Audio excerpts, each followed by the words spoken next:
Selamat pagi ibu-ibu yang dikasihi Tuhan. Bersyukur kita berharga bagi Tuhan. Di dalam suka Tuhan bersama dengan kita. Di dalam duka yang penuh air mata Tuhan memberikan penghiburan kepada kita. Tiada yang seperti Tuhan kita. Tiada seperti Kau.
Benar Tuhan bahwa di dalam dunia ini tidak ada seorang pun yang seperti Engkau. Kami bersyukur bahwa Tuhan senantiasa berada di samping kami ketika di dalam keadaan kami suka maupun duka. Terima kasih ya Tuhan untuk saat ini, hari ini kami boleh bersekutu bersama-sama dengan Komisi Wanita. Itu semua karena anugerah dan kebaikan Tuhan. Hanya di dalam nama Tuhan Yesus kami mengucap syukur dan berdoa. Amin. Shalom ibu-ibu yang terkasih di dalam Tuhan Yesus Kristus. Kita bersyukur hari ini kita boleh bersama-sama kembali masuk di dalam persekutuan Komisi Wanita GKY BSD. Mari sebelum bersama-sama kita merenungkan akan kebenaran firman Tuhan, kita tundukkan kepala, kita berdoa. Bapa di dalam surga, kami sungguh bersyukur dan berterima kasih. Hari ini adalah hari yang baru yang Tuhan berikan kepada setiap kami. Hari di mana kami lagi boleh bersama-sama melakukan akan aktivitas setiap kegiatan yang Engkau percayakan kepada kami. Namun Tuhan, biarlah saat ini kami boleh berhenti sejenak dari kesibukan dan aktivitas kami yang lain, untuk kami boleh bersama-sama beribadah sebagai satu tubuh Kristus, untuk kami boleh memberikan telinga kami, memberikan hati kami untuk mendengar akan kebenaran firman-Mu. Bukakanlah pendengaran kami, bukakanlah pikiran dan hati kami, sehingga kami bukan hanya menjadi pendengar-pendengar firman, tapi kami juga sebagai ibu-ibu boleh menjadi pelaku-pelaku firman-Mu. Inilah doa kami ya Tuhan, hanya di dalam nama Tuhan kami Yesus Kristus, firman yang hidup itu kami berdoa. Amin. Hari ini bagian firman Tuhan saya memberikan tema tentang pertumbuhan rohani. Bicara tentang pertumbuhan rohani, sebelumnya saya mau kita menyimak akan pertumbuhan fisik. Pada umumnya setiap manusia itu, ketika manusia itu normal, maka dia akan mengalami pertumbuhan fisik yang wajar sesuai dengan usianya. Mulai dari usia bayi, batita, balita, sampai kepada usia anak-anak, remaja, dewasa, dan kemudian sampai pada lansia. Mengalami pertumbuhan fisik yang pada umumnya itu mengikuti akan pertumbuhan atau pertambahan usia. Namun memang tidak bisa dipungkiri bahwa tidak selalu pertumbuhan fisik diikuti dengan pertumbuhan usia. Contohnya beberapa waktu yang lalu, waktu saya masih melayani bersama selose daripada GKY BSD, kami pergi ke salah satu panti. Dan di situ kami boleh beribadah, bersekutu, bersuka cita bersama-sama dengan anak-anak, sekalipun usia mereka usia yang cukup matang, usia anak-anak, usia yang mengalami pertumbuhan yang seharusnya normal, tetapi tidak diikuti dengan pertumbuhan akan mental mereka. Namun di situ saudara, tidak semua akan mengalami nasib yang sama. Oleh karena itu ketika kita membahas akan pertumbuhan rohani, tidak bisa kita sejajarkan dengan pertambahan usia. Tidak selalu orang yang usianya bertambah, usianya dewasa, diikuti dengan pertumbuhan rohani yang matang dan dewasa pula. Itu sebabnya seorang tokoh ini saudara mengatakan bahwa kemungkinan besar masalah yang paling besar di antara orang-orang Kristen bukannya pertumbuhan fisik. Masalah besar itu bukannya pertumbuhan mental. Tetapi dia katakan kemungkinan besar masalah yang paling besar di antara orang-orang Kristen adalah pertumbuhan rohani yang terbelakang. Mengapa banyak orang Kristen tidak bertumbuh? Mengapa banyak orang-orang yang mengambil bagian di dalam pelayanan di gereja, bahkan mengikuti akan lebih dari satu pelayanan, tidak mengalami akan pertumbuhan rohani? Mengapa orang yang berpuluh-puluh tahun pergi ke gereja, beribadah, bahkan dalam masa pandemi ini tetap giat, tetap rajin mengikuti ibadah dari rumah masing-masing, tetapi nyatanya orang-orang Kristen tersebut tidak semuanya mengalami pertumbuhan rohani yang sehat? Mengapa demikian? Mengapa orang-orang Kristen, para aktivis tidak selalu mengalami pertumbuhan yang baik? Nah, saya menduga ada dua hal saudara. Yang pertama, karena pertumbuhan rohani tidak langsung bisa dirasakan manfaatnya. Sekali lagi, orang Kristen tidak selalu mengalami pertumbuhan rohani. Bahkan pertumbuhan rohani menjadi masalah yang paling besar di dalam hidupnya. Oleh karena dia menganggap pertumbuhan rohani itu tidak bisa langsung dirasakan akan manfaatnya, akan kegunaannya. Jikalau harta kita bertambah, uang kita bertambah, deposito kita di bank bertambah, itu mungkin bisa langsung dirasakan manfaatnya. Kita bisa membeli barang-barang sesuai dengan kebutuhan bahkan keinginan kita. Jikalau karir kita di perusahaan itu menanjak, maka kita pun bisa langsung merasakan dampaknya. Mungkin kita diberi fasilitas yang lebih baik, mungkin kita diberikan akan ruang kantor yang lebih besar dan lain sebagainya. Mungkin kita lebih dihormati oleh bawahan kita, bahkan rekan-rekan sekerja kita. Sama saudara, usaha yang mulai maju pun bisa langsung dirasakan manfaatnya. Ada begitu banyak customer, pelanggan-pelanggan yang boleh berlangganan daripada usaha kita. Kemudian saudara, apabila kesehatan kita makin lama makin baik pun, kita juga bisa merasakan manfaatnya. Kita bisa melakukan berbagai macam aktivitas tanpa ada hambatan, tanpa ada kendala. Tapi pertumbuhan rohani saudara, tidak bisa secara otomatis dan tidak bisa langsung dirasakan manfaatnya. Kita berharap kalau kita bertumbuh secara rohani, maka kehidupan perekonomian keluarga kita akan lancar-lancar saja. Kita berharap kalau kita bertumbuh secara rohani, maka tubuh kita, fisik kita akan sehat-sehat saja. Bahkan mungkin kita berpikir, kalau saya bertumbuh secara rohani, maka tubuh fisik saya akan kebal terhadap penyakit COVID dan lain sebagainya. Nyatanya saudara apa? Ketika seseorang mengalami pertumbuhan secara rohani yang baik dan sehat, ternyata hidupnya tidak secara otomatis mengalami kelancaran, mengalami kesuksesan, tidak lagi kekurangan, tidak ada lagi masalah di dalam keluarganya. Justru semuanya itu bisa jadi tidak bisa dia rasakan manfaatnya. Kemudian yang kedua saudara, mengapa orang Kristen itu sulit untuk mengalami pertumbuhan rohani yang baik, pertumbuhan rohani yang sehat? Oleh karena kita menganggap pertumbuhan rohani itu bukanlah sesuatu yang penting, bukanlah sesuatu yang sifatnya urgent, mendesak. Mau tidak mau kita harus mengalami pertumbuhan rohani. Nah, jikalau pertama tadi kita menganggap pertumbuhan rohani itu tidak bisa secara langsung kita rasakan manfaatnya, maka yang kedua, seringkali kita menganggap pertumbuhan rohani itu bukanlah sesuatu yang harus dikejar, bukanlah sesuatu yang harus diraih, bukanlah sesuatu yang penting dalam hidup kita. Ada banyak orang di luar sana mengaku Kristen, saudara, tapi menganggap harta itu jauh lebih penting dalam hidupnya. Ada sebagian orang yang menganggap akan prestasi-prestasi, pencapaian-pencapaian hidupnya itu jauh lebih penting daripada pertumbuhan rohaninya.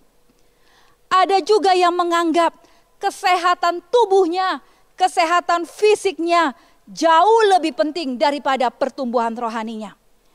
Bahkan ada juga yang menganggap bahwa ketika dia mencari pengakuan-pengakuan, penghargaan dari orang lain, bagi dia itu jauh lebih baik, jauh lebih penting daripada pertumbuhan rohani. Ada pula sekelompok orang yang berjuang siang malam supaya usahanya maju, supaya tokonya bertumbuh, supaya ramai dan lain sebagainya. Tetapi orang tersebut bisa jadi menganggap remeh, menganggap sepele akan pertumbuhan kerohaniannya. Ada juga sekelompok orang mungkin yang berjuang untuk selalu tampil menarik, selalu tampil baik di hadapan orang. Tetapi hampir-hampir tidak pernah berjuang, tidak pernah memikirkan untuk bertumbuh secara rohani. Ada banyak orang Kristen yang sangat peduli terhadap kondisi fisiknya. Mengikuti akan program diet berbagai macam cara. Mengikuti fitness dan lain sebagainya. Saya tidak katakan itu semua salah. Tetapi sayangnya seringkali juga orang-orang tersebut tidak peduli dengan kondisi kerohaniannya. Intinya saudara, ada begitu banyak orang Kristen yang jauh menganggap hal-hal yang kelihatan itu sifatnya jauh lebih penting, jauh lebih bernilai, jauh lebih berharga daripada dia memikirkan, mencari dan mencapai akan pertumbuhan rohani yang sifatnya kekal. Rasul Petrus saudara, sesudah ia membahas tentang hari Tuhan yang akan datang, dia menutup suratnya di dalam 2 Petrus pasal 3 ayat 18 dengan kalimat, dengan nasihat berbunyi demikian. Tetapi bertumbuhlah dalam kasih karunia dan dalam pengenalan akan Tuhan dan Juru Selamat kita, Yesus Kristus. Baginya kemuliaan sekarang dan sampai selama-lamanya. Saudara, Rasul Petrus menulis surat ini oleh karena mencurigai dan ada indikasi adanya guru-guru palsu, nabi-nabi palsu yang menyebarkan akan ajaran-ajaran sesat. Mereka mengatakan bahwa hari Tuhan itu tidak pernah ada. Tuhan akan datang kembali itu omong kosong, tidak perlu dipercaya. Janji akan kedatangannya yang kedua kali itu sebenarnya tidak pernah ada dan tidak akan pernah terjadi. Sehingga kondisi demikian membuat Petrus merasa urgent, penting untuk menasihati jemaat orang-orang Kristen di sana. Untuk apa? Untuk mereka waspada, mereka berjaga-jaga supaya mereka tidak terseret ke dalam kesesatan orang-orang yang tidak mengenal hukum, ayat 17. Yang tidak mengenal firman, yang tidak mengenal Kristus. Sehingga nasihat yang kedua yang Petrus anggap penting, bukan hanya supaya mereka waspada tidak terseret, tetapi mereka harus pasang strategi untuk mereka bertumbuh di dalam kasih karunia dan di dalam pengenalan akan Tuhan dan Juru Selamat Yesus Kristus. Pertanyaannya saudara, dari awal tadi saya menyampaikan tentang pertumbuhan rohani. Ada orang Kristen yang menganggap pertumbuhan rohani itu tidak penting. Ada orang Kristen yang menganggap pertumbuhan rohani itu tidak bisa langsung dirasakan manfaatnya. Hidupnya tetap susah-susah saja. Sehingga pertanyaannya saudara dari teks firman Tuhan ini.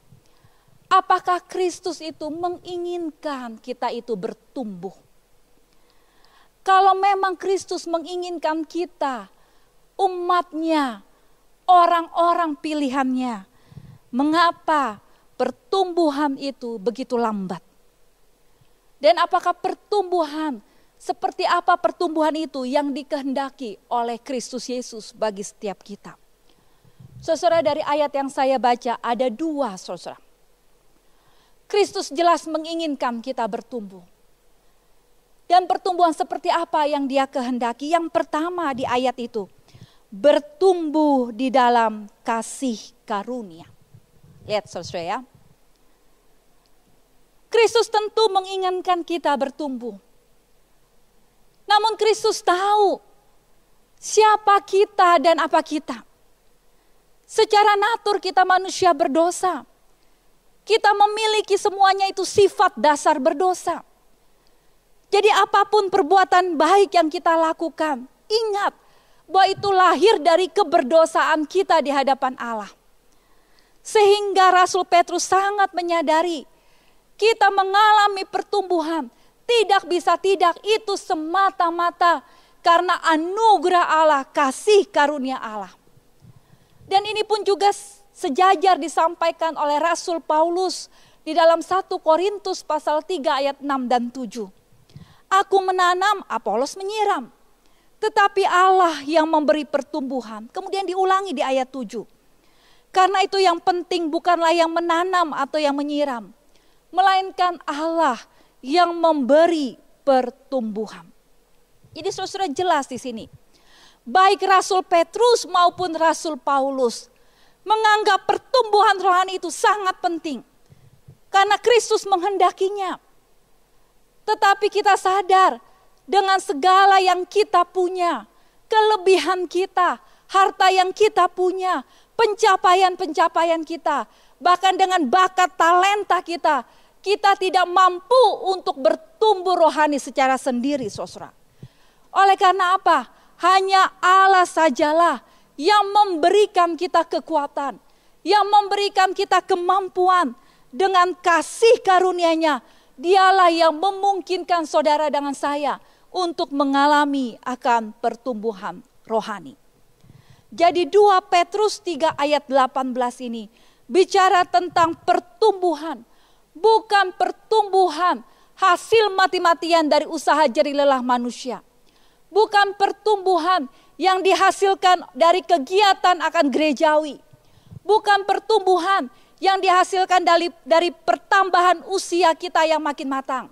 Tetapi jelas 2 Petrus 3 ayat 18 bicara mengenai pertumbuhan rohani itu mungkin dan bisa terjadi hanya dikerjakan pertama-tama oleh Kristus Yesus bagi kita. Itulah pertumbuhan rohani, anugerah Allah bagi setiap kita. Kemudian yang kedua, saudara, pertumbuhan rohani seperti apa yang dikehendaki oleh Yesus bagi setiap kita, khususnya ibu-ibu Komisi Wanita GKY BSD dan sekitarnya. Yang kedua, bertumbuh dalam pengenalan akan Tuhan dan Juru Selamat Yesus Kristus. Saudara perhatikan ini. Pertumbuhan rohani tadi yang pertama tidak bisa dipisahkan dari anugerah Allah, kasih karunia Allah. Yang kedua, pertumbuhan rohani seseorang tidak bisa dipisahkan dari pengenalannya akan Tuhan dan Juru Selamat. Kenapa? Oleh karena kata pengenalan di situ di dalam bahasa aslinya ginosko, itu bicara tentang sebuah relasi. Bicara tentang sebuah hubungan pribadi yang intim, yang harmonis, yang dekat dengan Tuhan Allah. Jadi pengenalan akan Allah di situ bukan lahir dari banyaknya pengetahuan Alkitab yang kita punya. Pengenalan akan Allah di situ bukan lahir dari berapa seringnya kita baca Alkitab. Pengenalan akan Allah di situ bukan dari berapa banyaknya seminar spiritualitas kita yang kita ikuti.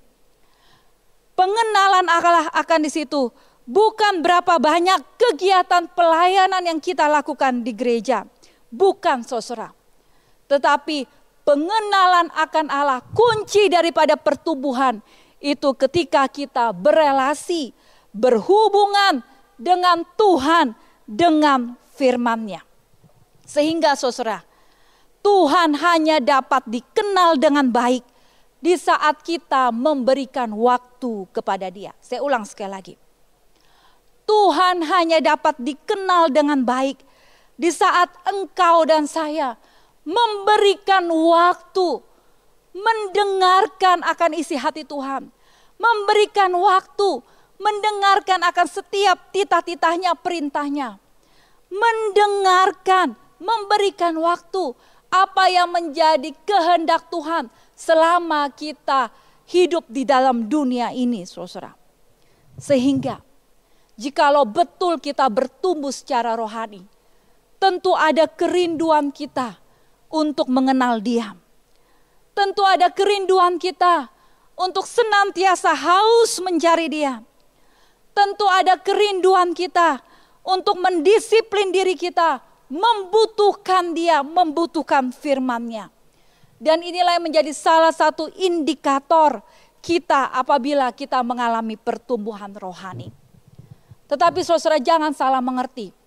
Bukan berarti orang yang mengenal Tuhan memberikan waktunya untuk dengar-dengaran firman Tuhan. Memberikan waktunya untuk saat teduh setiap hari. Dia otomatis akan bertumbuh secara rohani.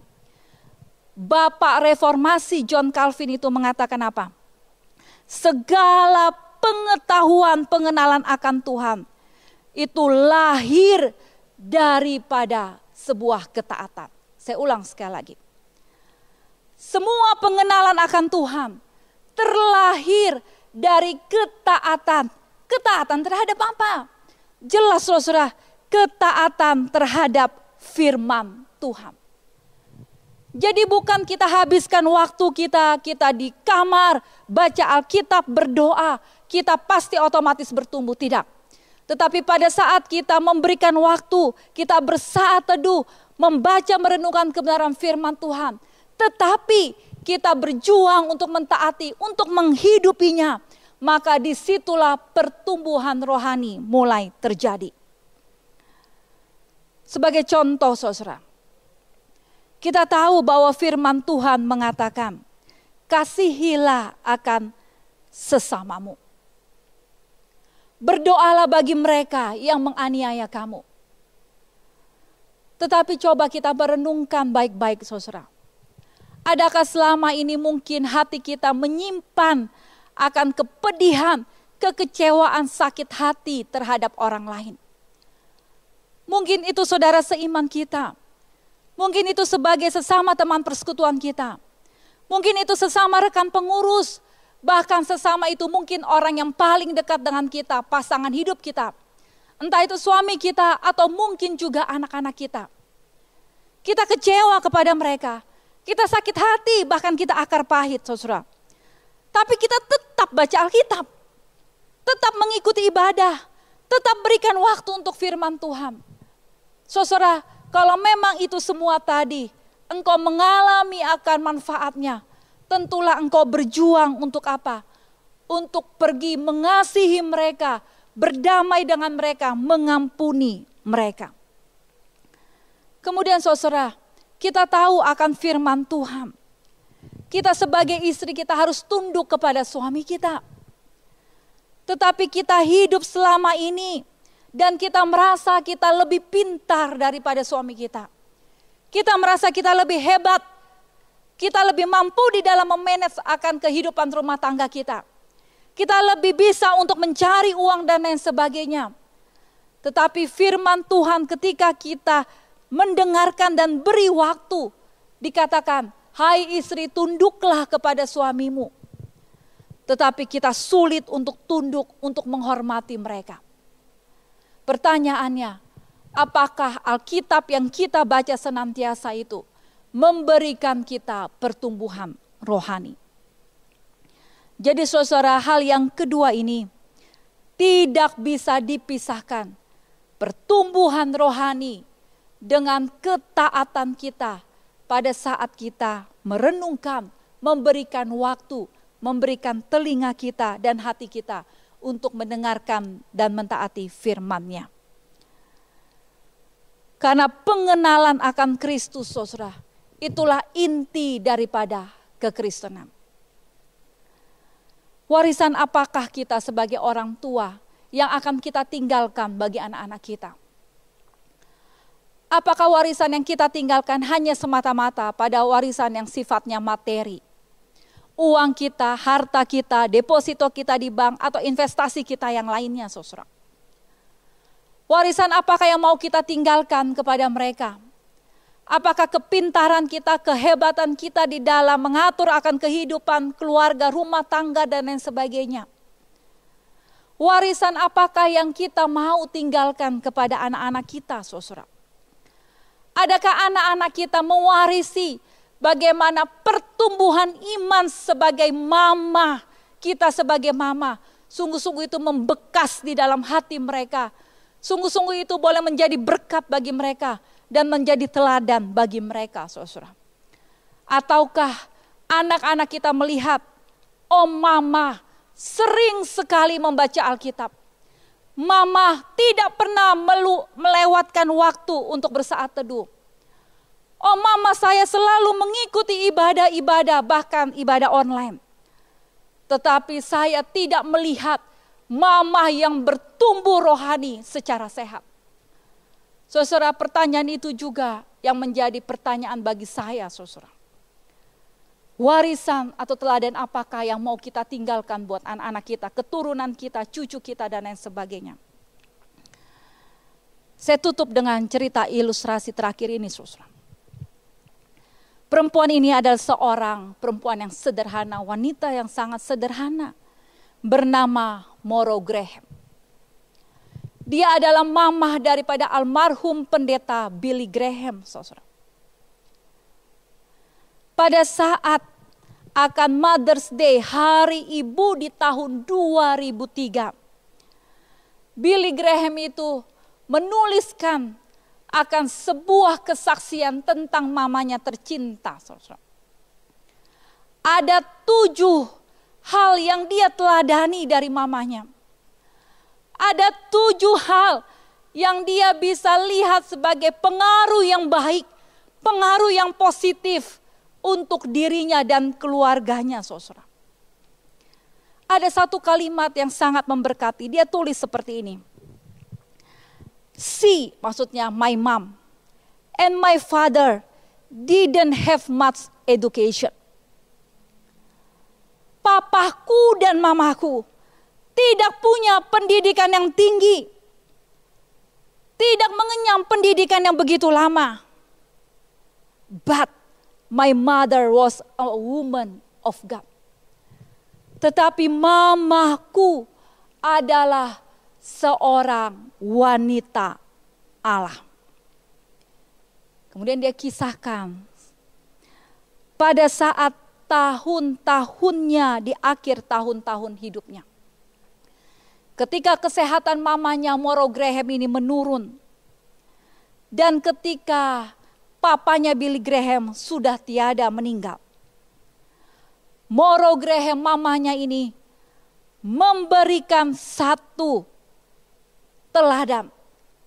Sampai pada titik akhir hidupnya, mamanya itu suka berdoa, suka mendengarkan akan firman Tuhan setiap pagi. Saudara, saya cukup penasaran, saudara, dengan kisah ini. Apakah hanya di tahun-tahun akhir hidupnya saja Moro Graham itu memberikan waktu untuk berdoa, untuk mendengarkan akan firman Tuhan?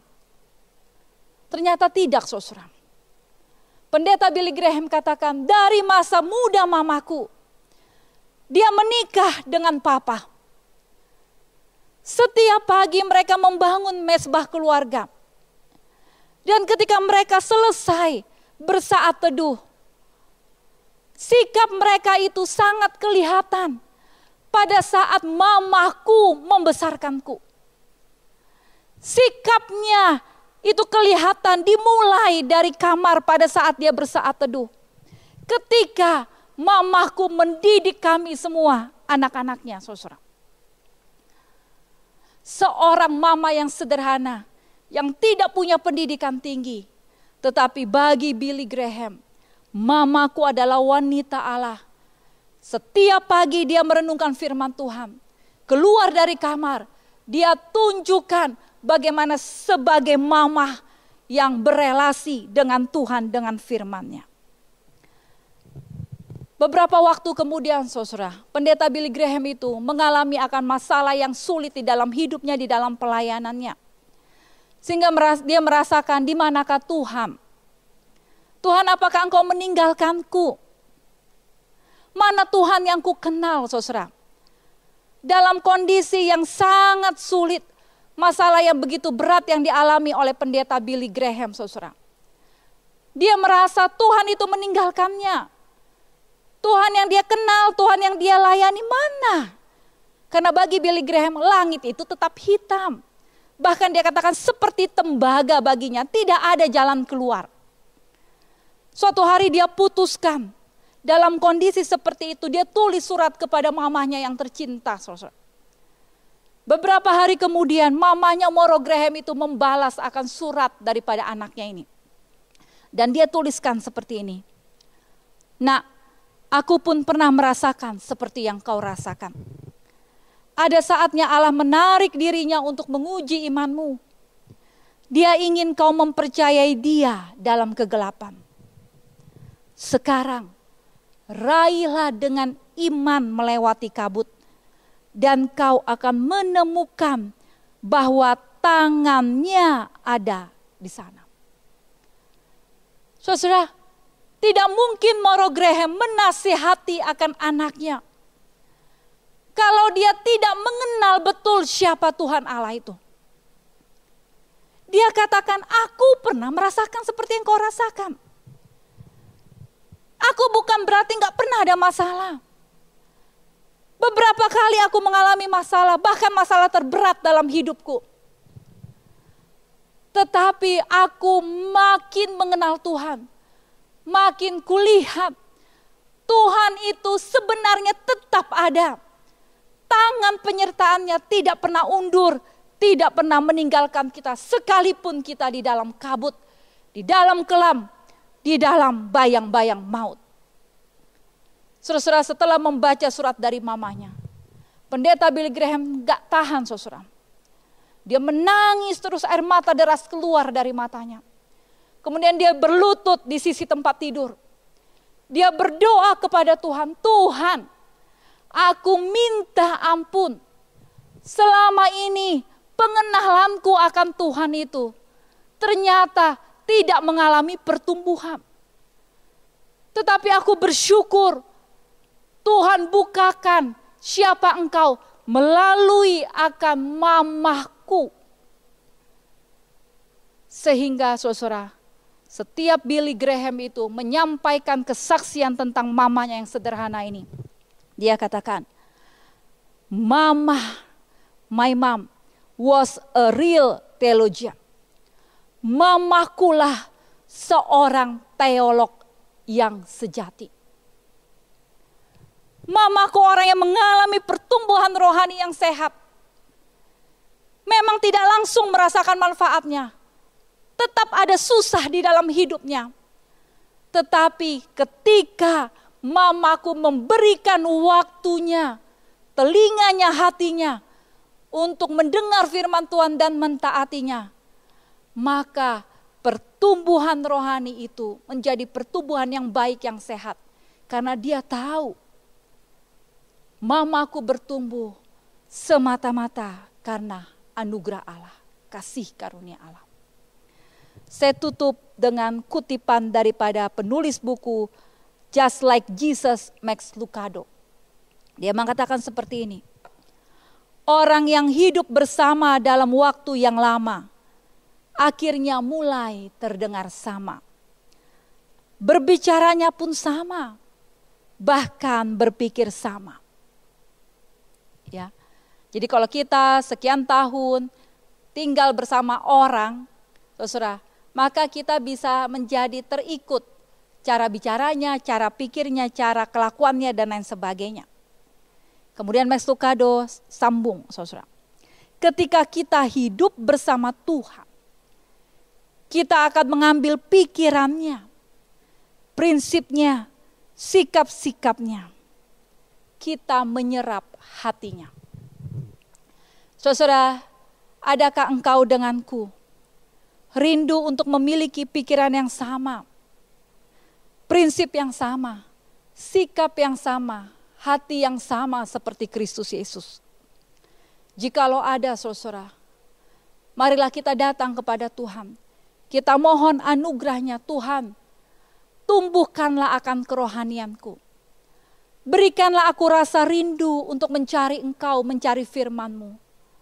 Berikan aku kekuatan untuk berjuang, menghidupi, mentaati firman-Mu. Sehingga generasiku seterusnya, anak-anak cucuku pun melihat bahwa aku sebagai mamah mengalami pertumbuhan rohani yang baik. Suka baca firman, suka dengar khotbah, suka mengikuti ibadah. Tetapi kelakuanku pun juga sama, sesuai dengan firman yang kubaca. Mari kita tundukkan kepala, kita berdoa. Bapa di dalam surga, kami sungguh bersyukur untuk firman-Mu ya Tuhan. Kami tahu kami hidup di tengah dunia yang sudah jatuh dalam dosa. Dunia yang rapuh ini Tuhan. Dan kami pun adalah manusia yang lemah, yang penuh dengan keterbatasan. Oleh karena itu Tuhan, kami diingatkan melalui firman-Mu. Kami mohon akan anugerah-Mu, kasih karunia-Mu.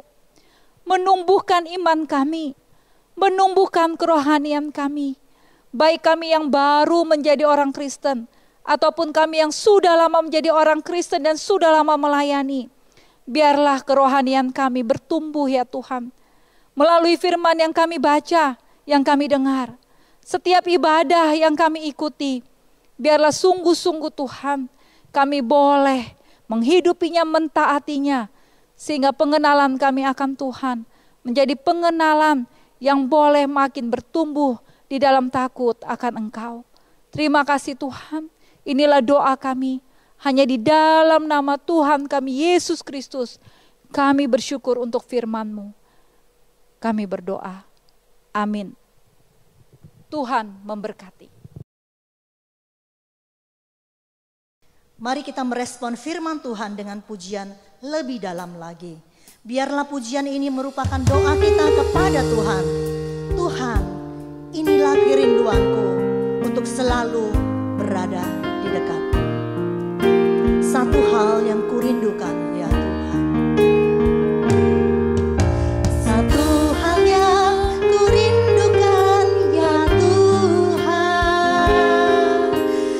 selalu berada di dekatmu. Dengan senap hati, dengan senap jiwa, ku menanti di hadiratmu. Satu hal yang ku rindukan ya Tuhan, selalu berada di dekatmu. Dengan senap hati, dengan senap jiwa, ku menanti di hadiratmu. Lebih dalam lagi ku rindu Kau Tuhan, lebih dari segala yang ada. Lebih dalam lagi ku cinta Kau Yesus, ku mengasihimu.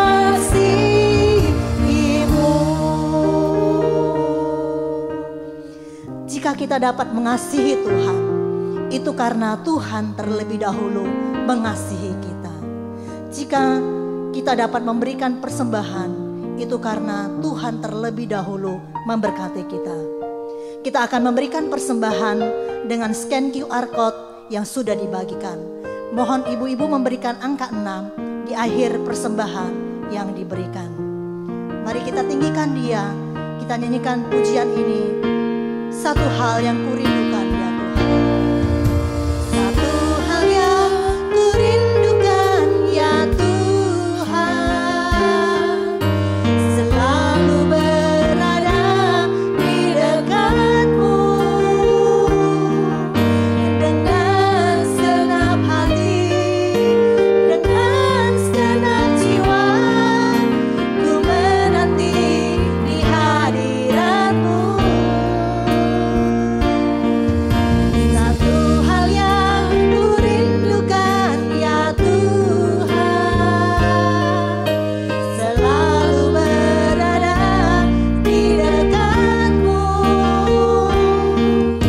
Dengan senap hati, dengan senap jiwa, ku menanti di hadiratmu. Lebih dalam lagi ku rindu Kau Tuhan, lebih dari segala yang ada. Lebih dalam lagi ku cinta Kau Yesus, ku mengasihimu.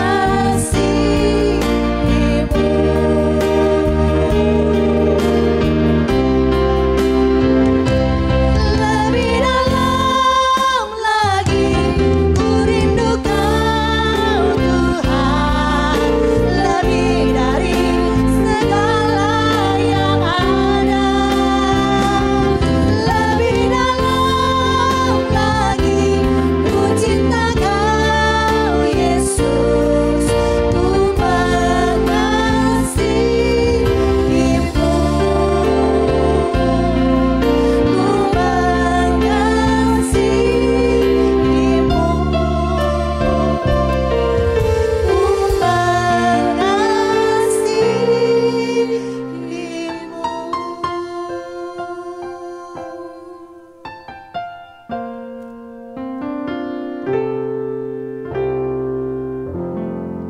Terima kasih Tuhan untuk kasih-Mu kepada kami. Kasih-Mu yang seperti sungai mengalir yang tak habis-habisnya mengasihi kami. Tuhan, saat ini kami ingin menyatakan kasih kami kepada Engkau dengan memberikan persembahan. Tuhan, kiranya Engkau memberkati persembahan kami sehingga kiranya boleh berkenan kepada Tuhan. Dan kiranya boleh dipakai untuk pelayanan di Komisi Wanita. Sehingga semua komisi wanita boleh makin bertumbuh di dalam pengenalan kepada Tuhan. Terima kasih ya Tuhan. Hanya di dalam nama Tuhan Yesus kami mengucap syukur dan berdoa. Amin. Shalom ibu-ibu yang Tuhan Yesus kasihi. Bersyukur hari ini kita bersama-sama sudah mendengarkan firman Tuhan, sudah memuji Tuhan, mempersembahkan apa yang Tuhan beri buat kita. Hari ini kita akan bersama-sama menutup persekutuan kita di dalam doa. Sebelumnya saya mengucapkan terima kasih untuk Lause Desi yang sudah menyampaikan firman Tuhan. Kiranya kita terus bertumbuh di dalam anugerah Tuhan, semakin hari semakin mengasihi Tuhan, semakin dekat kepadanya. Dan minggu depan kita akan bersama-sama mengikuti PA di dalam kelompok masing-masing. Kiranya Tuhan menyertai kita semua dan saya harap ibu-ibu semua bisa mengikutinya. Mari kita akhiri dengan bersama-sama berdiri dan menyanyi pujian Bapa terima kasih.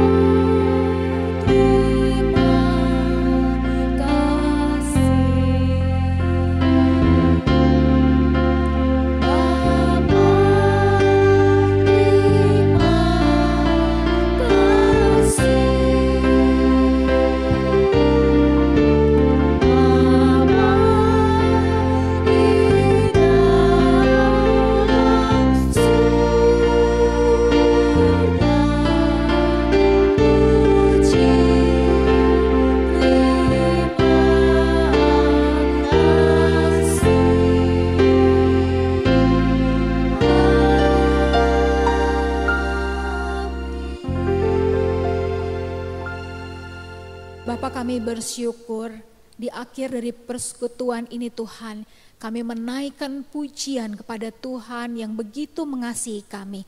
Terima kasih Bapa di dalam surga untuk kesempatan di mana kami boleh bersama-sama beribadah, bersekutu walaupun kami ada di rumah masing-masing. Tapi Tuhan sekali lagi kami bersyukur di masa-masa ini kami masih tetap bisa mendapatkan kehangatan persekutuan, mendapatkan firman Tuhan menjadi bagian kekuatan dalam hidup kami. Kiranya Tuhan terus menyertai kami sepanjang minggu yang akan kami lewati.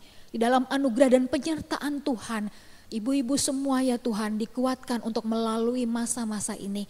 Terima kasih Bapa dalam surga, terpuji namamu Tuhan, dalam nama Tuhan Yesus kami berdoa, kami bersyukur. Amin. Tuhan Yesus memberkati kita semua.